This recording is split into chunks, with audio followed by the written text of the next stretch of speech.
Rene Descartes' dictum, I think therefore I am, is playing itself out. And it's become, I think therefore I am whatever I think I am. Identity is posited in what I think about myself, rather than any objective reality such as the body.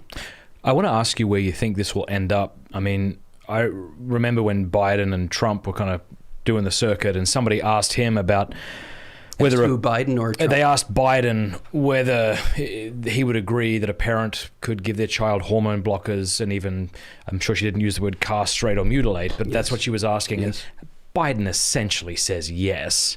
You think, God, how worse can this possibly get? So here's a question: how worse can this possibly get? Like where does it go practically? Yeah, we're not at the bottom yet. What's the bottom? I mean, the bottom. There's a long way down. I don't know what the bottom is, because we are capable of great horrors. I would say we are on the last lap of the sexual revolution. And I think we can recognize it, but it's going to be a long last lap. And see, this is another way that we've misunderstood sex and the body and spirit thing, because when we say last lap of sexual revolution, it's almost like people think that has to do solely with sex, but it doesn't. It has to do with who we are. This is exactly the point.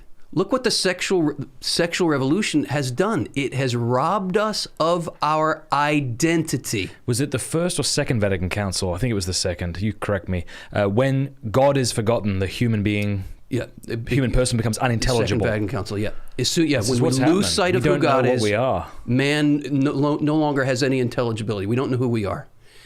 And can I zoom in on this word gender for a minute? Please. And then I want to come back to that last lap of the sexual revolution and why I think we're on it.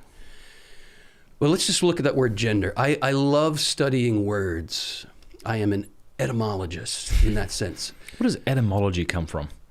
Well, you'd have to do some etymology on that, wouldn't you? Yeah. It's the study of words, right? Not to be confused with entomology, which is the study of insects. Yes. They're cool too, but I'm not an entomologist. I love words because words get us in touch with reality, or at least they're meant to. Yeah.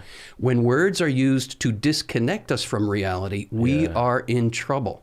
And that's what's going on in the world today. All the good words are getting co-opted.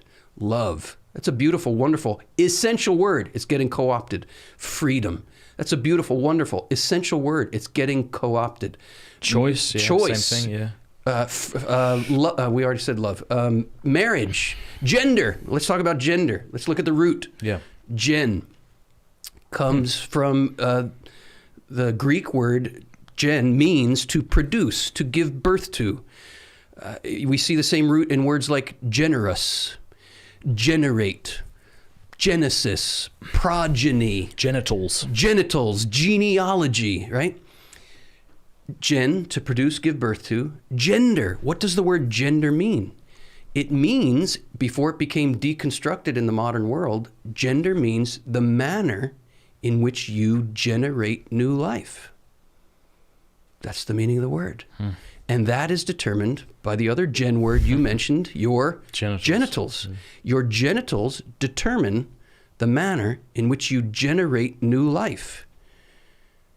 That's your gender, right? When you understand the meaning of the word gender, the manner in which you generate new life, well, you can only do that with sperm or with eggs, right? There are only two ways to generate new life. Well, actually one way, because you need the two, right, genders to join their genitals to generate the next generation, right?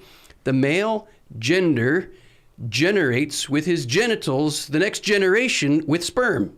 The female gender generates the next generation with her genitals that produce eggs. You need sperm and egg to generate the next generation. When we understand that that's the true meaning of the very word gender, the manner in which you generate life, you know there are only two genders. When you disconnect gender from the body, now you have an infinite number of gender identities and sexual orientations. LGBTQ, it never ends. We're going to keep, where does this go? It's funny that B is in that. Have I said that to you before? Like, how did B get into LGB? Didn't we kind of give it away there? Binary? Yeah. Oh, isn't that interesting? We got to get rid of that. Yeah, It's a very how about bigoted, maybe. Yeah. I don't mean to be it's- flippant no, about it, no, but no, no. it's so incoherent. And I don't mean to be flippant either here. No. We're talking somewhat abstractly here, but let's get more concrete. There are real men and women who are in real agony because of the sexual revolution, which has ruptured. I mean, I'm one of them. You are too. Yeah, you know, there's not a person in the Western world who has not been, in one way or another, profoundly wounded by the lies of the sexual revolution. And I, you know, as a Catholic, I am not entirely down on what the sexual revolution was about. I'm down on all the bad that's happened, but let's look at some of the roots here of why the sexual revolution took place.